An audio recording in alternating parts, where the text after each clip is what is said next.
Hello दोस्तों, मेरा नाम कीर्ति जायसवाल है और मैं मेरठ की रहने वाली हूँ। और आज मैं आपको अपने साथ घटी एक बेहद खौफनाक घटना बताना चाहती हूँ। वो अमावस की काली रात मैं कभी नहीं भूल सकती। हम अपने एक रिश्तेदार के घर गए थे और वहाँ नेटवर्क का प्रॉब्लम था। तो रात के करीब 10 बजे मेरे हस्बैंड का कॉल आया।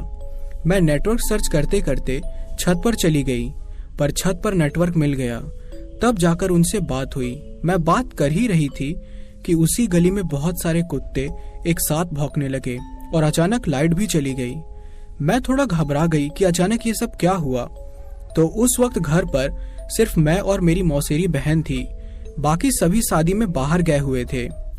मेरी मौसेरी बहन पल्लवी, जो कि प्रेग्नेंट थी, उसकी देखभाल के लिए हम उसके घर 2-4 दिन के लिए गए थे और किसी कारण से उसी वक्त इन्वर्टर भी खराब हो गया। जब मोबाइल का टॉर्च जलाकर देखा तो बैटरी में पानी नहीं था, इसलिए इन्वर्टर बंद हो गया था। मेरी बहन पल्लवी ने मुझे कस के पकड़ते हुए कहा, लगता है बहन कहीं चोर तो नहीं आ गया, जिसकी वजह से कुत्ते इतना भौंक रहे हैं। मैं अपनी बहन को शांत कराकर उसे बेड पर बैठा दिया और एक मोमबत्ती जला दी और दरवाजा बंद करते हुए कहा कि तुम आराम करो, मैं देख कर आती हूँ। उस वक्त मैं भी थोड़ा घबराई हुई थी, फिर भी हिम्मत करके टॉर्च की लाइट से पूरे घर में घूमने लगी, लेकिन कहीं कुछ नहीं था। अचानक से हल्ला हुआ, भूत भूत। मैं भी सबकी आवाज सुनकर दरवाजे पर आई। देखा तो कुछ लोग चिल्लाए जा रहे थे, देखो उसके घर में भूत है, देखो उस डायन को, उसके घर का पेड़ देखो उड़ रहा है। तो मुझे भी देखने का मन हुआ कि जाकर देखती हूँ क्या ये लोग सच बोल रहे हैं या फिर झूठ। पर तभी मुझे याद आया कि घर में बहन अकेली है और वो अभी प्रेग्नेंट है। कुछ सोचकर मैं दरवाजे पर ही रही। फिर कुछ देर के बाद उधर से एक लड़की भूत भूत करते हुए आई। तो मैंने उसे रोक कर पूछा क्या हुआ। तो उसने हाफते हुए कहा, अरे दीदी, सामने वाले घर में एक बुढ़ी औरत रहती है और उसका कोई परिवार यहाँ नहीं रहता और उसके सभी बेटे बहू बाहर रहते हैं और वह अकेली घर पे रहती है। उसके घर में भूत आया है और उसके आंगन का पेड़ उड़ रहा था। वो बुढ़िया डायन है और उसने ही भूत बुलाया होगा। मैंने हंसते हुए कहा, पागल हो क्या, पढ़ लिख कर भी भूत प्रेतों जैसी बातें करती हो, तुमको जरूर कोई गलत फहमी हुई होगी। उस लड़की ने कहा, नहीं दीदी, मैं सच कह रही हूँ, उसके घर मत जाना, नहीं तो वो आपको भी खा जाएगी। अभी आप जाकर देखो उस औरत को, उसके नाखून बढ़े हुए हैं और वह पूरा चुड़ैल जैसे लग रही है। और सभी गांव वाले अमावस्या की रात को उसको घर के अंदर बंद करके बाहर ताला लगा देते हैं। मुझे भी अंदर से जिज्ञासा हुई कि मैं भी जाकर उस बूढ़ी औरत को देखूं और उसके बारे में जानूं। फिर मैं कमरे में आ गई, लेकिन मुझे नींद नहीं आ रही थी। दिमाग में बस वही चल रहा था। मुझे आज भी याद है कि जब वही बूढ़ी औरत जवान थी और मैं मुश्किल से 2 साल की थी, तब वही बूढ़ी औरत बहुत खूबसूरत लगती थी और हर कोई उसको इज्जत के साथ देखता था। और मैं उनके घर अमरूद खाने जाती थी, क्योंकि उनके यहाँ बहुत बड़े बड़े अमरूद के पेड़ थे और उनके पास बहुत सारी प्रॉपर्टी भी थी। तो आज इतने वर्षों के बाद वो डायन कैसे हो गई? यह बात मुझे कहीं न कहीं खटक रही थी। क्या सच में कोई डायन होती है या भूत होता है? मैं सुबह उठी और नाश्ता करने के बाद मैं उसी बूढ़ी औरत से मिलने चली गई। देखा तो उसका दरवाजा खुला हुआ था। मैं जब उसके पास गई तो उसने अपने थरथराते हुए हाथों से कस के मेरा हाथ पकड़ लिया। मैं थोड़ा घबरा गई और हाथ छुड़ाते हुए कहा, आपको क्या हुआ दादी? वो थोड़ा गुस्से में बोली, कौन हो तुम? लगता है तुम लोग फिर से आ गए मुझे परेशान करने। अभी मैं अपने भूत को बुलाती हूँ। मैं थोड़ा डरते हुए अपना परिचय बताई। अरे मैं हूँ दादी, जो बचपन में आपके यहाँ अमरूद खाने आती थी। मैं आपके सामने वाली पल्लवी की बहन हूँ। वो रोते हुए कहने लगी, बेटा सब मुझे पागल कहते हैं, सभी बच्चे मुझे चिढ़ाने के लिए और परेशान करने के लिए आ जाते हैं, इसलिए मैं भूतों का नाम लेकर उन सबको डराती हूँ ताकि वह लोग मुझे परेशान न करें। कोई खाने के लिए नहीं पूछता, पर परेशान करने के लिए सभी आ जाते हैं। उस बूढ़ी औरत से बातें करता देख बगल की एक लड़की ने कहा, दीदी आप यहाँ से चली जाओ, यह डायन है और यह आपको खा जाएगी। तो मैंने उसको कहा कि तुम जाओ, मैं आती हूँ। इतना बोलकर मैं उस बूढ़ी औरत के पास बैठी रही। वह बुढ़ी दादी अपनापन दिखाते हुए अपना हाल सुनाने लगी। कुछ साल पहले अमावस की रात, उस दिन दीपावली का दिन था, मेरे बेटे और बहू ने मुझे कहा कि सारा जमीन मेरे नाम कर दो, मैं नया फ्लैट लूंगा। पर मैंने मना कर दिया आखिर कैसे मैं अपनी सारी जमीन दे दूं? यह मेरे पुरखों का जमीन है और मैं एक लौती बेटी थी, इसलिए मायके का भी जमीन था। मैंने अपने ससुराल का पूरा प्रॉपर्टी अपने बेटे के नाम कर दिया था और अब यह भी जमीन अगर उसके नाम कर दूंगी तो मुझे खाने के लिए सोचना पड़ेगा। इसलिए मेरी बहू ने साजिश रची और मुझे डायन साबित कर दिया। मुझे इस घर में अकेला छोड़कर सभी जमीन बेचकर नया फ्लैट लेकर उसी में रहने लगे। जब भी अमावस की रात आती है मुझे मेरा दुख याद आता है कि कैसे मेरे सगे बेटे ने मुझे मारा था और उन लोगों ने मुझे पागल बनाने में कोई भी कसर नहीं छोड़ी। मुझे दिमागी टॉर्चर किया। मैं पढ़ी लिखी भी हूँ पर मुझे डायन साबित कर दिया था। गांव वाले भी मुझे डायन ही समझते हैं और यह अमावस की रात मुझ पर ग्रहण लगाकर चला गया। गांव के लोग हर अमावस की रात मनगढ़ंत कहानी बनाकर मुझे बदनाम करने का कोई भी कसर नहीं छोड़ते। और हाँ बेटी, वो पेड़ उड़ नहीं रहा था बल्कि लाइन कटने पर मैंने मोमबत्ती जलाई थी और वही मोमबत्ती की रोशनी में पेड़ की परछाई हवा में हिल रही थी, जिससे लोगों ने समझा कि पेड़ उड़ रहा है। आज भी मैं दुखी हूँ पर मैं बहुत हिम्मत के साथ रहती हूँ। मैं आत्महत्या नहीं करूंगी। मैं देखना चाहती हूँ कि और कितने बुरे लोग हैं इस धरती पर। तभी तो मरने के बाद ऊपर जाकर ईश्वर से हर प्रश्न का जवाब मांगूंगी। इतना बोलते बोलते वह बूढ़ी दादी हाफ हाफ कर रोने लगी। उनके आंसुओं से उनका आंचल भीग चुका था। मैं उस बूढ़ी दादी की बातें सुनकर सन्न हो गई थी। सच में किसी का दिन या हर दिन अमावस की रात जैसा होता है। मैं अपने मन में बस यही सोच रही थी कि अगर ईश्वर किसी को जिंदगी दे तो सुखी दे, वरना ना दे। ईश्वर से प्रार्थना करने और उस बूढ़ी दादी का हिम्मत बढ़ाने के अलावा मैं उस बूढ़ी दादी के लिए कुछ ना कर सकी। ऐसी बूढ़ी दादी के जैसा जीवन ईश्वर किसी औरत को ना दे।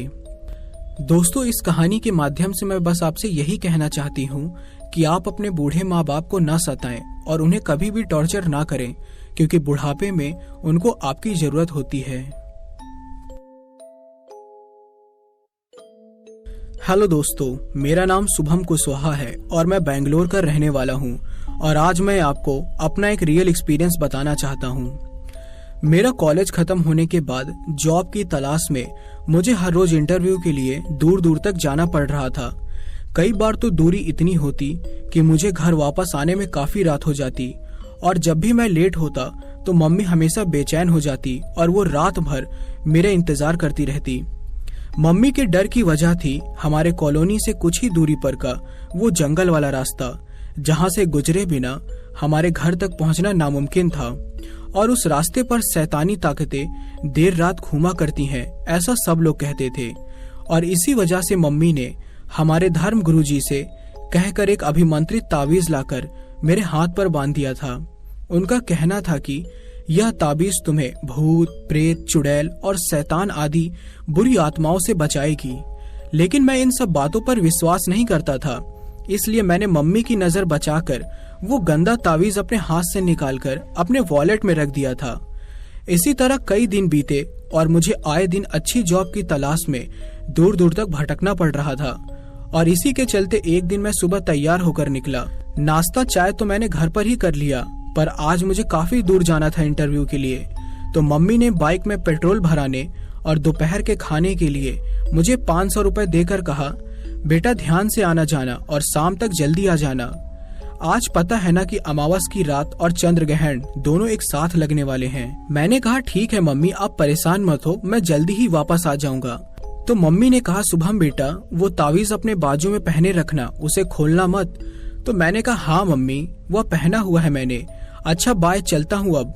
यह कहकर मैं अपने बाइक पर निकल गया। आज इंटरव्यू काफी दूर अलीगढ़ शहर में एक 5 स्टार होटल में था, जहाँ मैनेजर की पोस्ट खाली थी। वहाँ पहुँचते पहुँचते दोपहर के 3 बज गए। मैंने पहले एक जगह रुककर खाना खाया और बाइक में पेट्रोल भराया और लगभग 4 बजे के आसपास 5 स्टार होटल में पहुँचा। वहाँ की होटल मालकिन की बेटी एलिना जान पहचान की निकली, जो मेरे कॉलेज में पढ़ती थी। बस फिर क्या था, एलिना ने अपने मम्मी पापा से मेरी इतनी तारीफ कर दी कि उन्होंने झट से मुझे अपॉइंटमेंट लेटर दे दिया। अब तो मेरी खुशी का ठिकाना ही न था। और इस जॉब की सबसे खास बात यह थी कि मुझे यहीं रहने के लिए आलीशान कमरा और खाने वगैरह का बढ़िया इंतजाम मिल रहा था और कल रात से ड्यूटी पर ज्वाइनिंग करना था। मेरी तो खुशी का ठिकाना ही नहीं रहा, क्योंकि वह होटल नया था और 5 स्टार होटल था, जिसमें शुरू में ही मुझे 80,000 रुपए सैलरी और रहने खाने के साथ कार भी फ्री मिल रहा था। आखिर एक फ्रेशर को भला इससे अच्छा क्या मिलेगा। मैं एलिना को थैंक्स कहकर वहां से वापस घर के लिए रवाना हो गया। उस समय शाम के 6:30 बजे थे और अभी मुझे पूरे 7 घंटे का सफर तय करना था। जॉब मिलने की खुशी में मुझे याद ही नहीं रहा कि आज मम्मी ने क्या कहा था कि आज अमावस और चंद्र ग्रहण एक साथ लगने वाले हैं। मैंने सोचा चलो आज की ही तो बात है, फिर तो सारी टेंशन ही खत्म हो जाएगी, या रोज के चक्कर खत्म हो जाएंगे और कल से तो अलीगढ़ में ही रहना, खाना और जॉब होगा। आते वक्त मुझे जबरदस्त भूख लगी थी, लेकिन पास में पैसे भी नहीं थे। मम्मी ने जो 500 रुपए दिए थे वह तो पेट्रोल और दोपहर के खाने में खर्च हो गए थे। वॉलेट चेक किया तो सिर्फ 30 रुपए बचे थे। रात के 11 बजे तक मैं लगातार बाइक चलाता रहा। फिर एक चाय वाले का ढाबा नजर आया तो मैंने वहां बाइक लगा दी और 20 रुपए की चाय और 10 रुपए के पार्ले जे बिस्किट लेकर खाया। ढाबे वाले ने पूछा, साहब कहाँ जाना है आपको? तो मैंने अपने कॉलोनी का नाम बताया तो उसने कहा, अरे बाप रे, वह इलाका तो मैंने सुना है कि काफी ज्यादा खतरनाक है और साहब अब तो यहाँ से 2 घंटे और दूर आपको जाना होगा और अभी तो 11:15 बजे हैं। मतलब आप वहाँ रात के 1:15 बजे तक पहुँचोगे? साहब आपको मालूम नहीं है क्या कि आज रात मौनी अमावस्या और चंद्र ग्रहण एक साथ है और उस पर आपका इलाका भी इतना खतरनाक है क्योंकि वहाँ पर एक बहुत खतरनाक याक्षिनी का आतंक है जो आप जैसे जवान मर्दों को हवस का शिकार बनाकर मार डालती है और उसने अब तक बहुत लोगों को इसी तरह मारा है। साहब आप ऐसा करो कि आज रात यहीं मेरे ढाबे पर रुक जाओ, सुबह 4 या 5 बजे निकल जाना।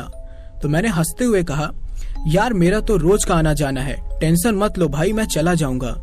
कहकर मैंने अपनी बाइक स्टार्ट किया और निकल गया वहां से। अब उसे क्या पता कि मेरी मम्मी कितनी फिक्र कर रही होगी। सुबह तक बाहर रुका तो डर से मेरी मम्मी की तबीयत बिगड़ जाएगी। फिर मैंने अपनी बाइक तेजी से उस हाईवे पर दौड़ा दी और मैं खुशी में झूमते गाते जा रहा था। मैं बहुत खुश था कि जब घर में मम्मी पापा को मेरी जॉब लगने की बात मालूम पड़ेगी तो उनको कितनी खुशी होगी। मैं नई नौकरी मिलने की खुशी में दुनिया जहां को भुलाए झूमते गाते अपनी बाइक पर सवार होकर घर जा रहा था। रात के 11:30 बजे तक मैं अपने शहर की हद में पहुंच गया था। अब सिर्फ वह खौफनाक जंगल पार करना था जो कि आधे घंटे के दायरे में फैला हुआ था।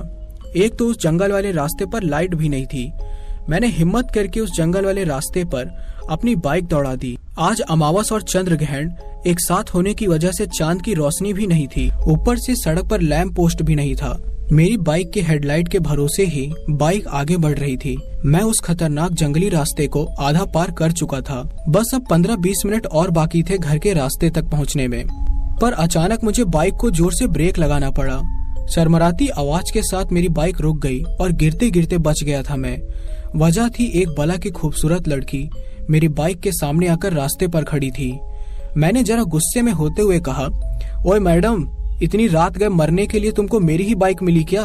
और एक बात बताओ, तुम कौन हो जो अकेली इतनी भयानक जगह पर आधी रात को बीच सड़क पर खड़ी हो? उस लड़की ने चमकता हुआ काले रंग का मिनी स्कर्ट पहना हुआ था, भूरी आंखें, होठ लाल और लंबे लंबे घुंघरैले बाल। वह काफी ज्यादा खूबसूरत लग रही थी और वह जीती जागती कोई अप्सरा प्रतीत हो रही थी। उस पर गुस्सा करने का दिल कर ही नहीं रहा था। जब मैंने उसे गौर से देखा तो मैं सम्मोहित हो गया था उसकी तरफ। वो बिना कुछ बोले अचानक मुझसे लिपट गई। अरे अरे, ये क्या कर रही हो? उसने मुझे गले लगते हुए कहा, मुझे बचा लीजिए बाबूजी, कुछ गुंडे मुझे किडनैप करके मलबर चौक से उठा कर लाए हैं। मैं किसी तरह बाथरूम का बहाना बनाकर उनकी नजरों से भाग आई हूँ।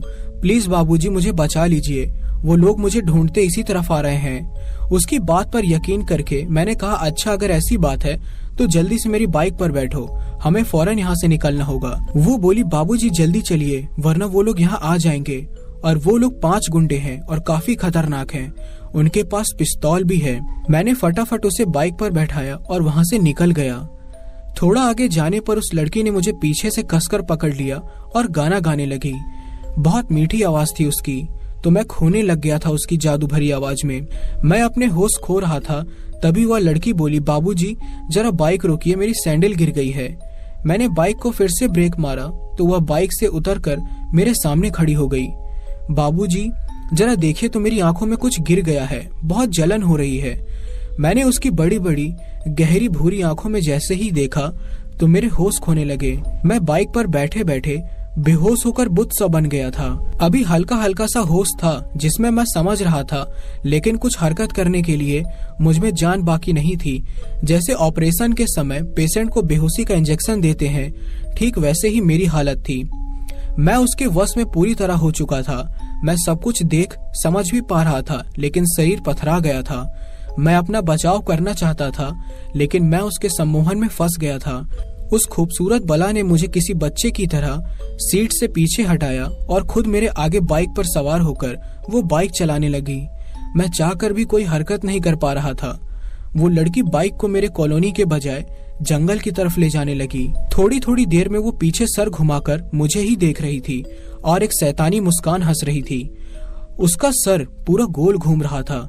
अगर मैं उसके जादू पास में ना होता तो बुरी तरह डर गया होता, लेकिन मैं अचेत सा बैठा रहा उसके पीछे। और अब उसके पैर भी उल्टे हो गए थे, क्योंकि अब उसके पैर जरूरत से ज्यादा बड़े और भयानक हो गए थे। मेरे तो कुछ समझ में नहीं आ रहा था कि अब मैं क्या करूं और कैसे बचूं। मैं सिर्फ आंखों से देख पा रहा था, पर हिल डुल नहीं पा रहा था।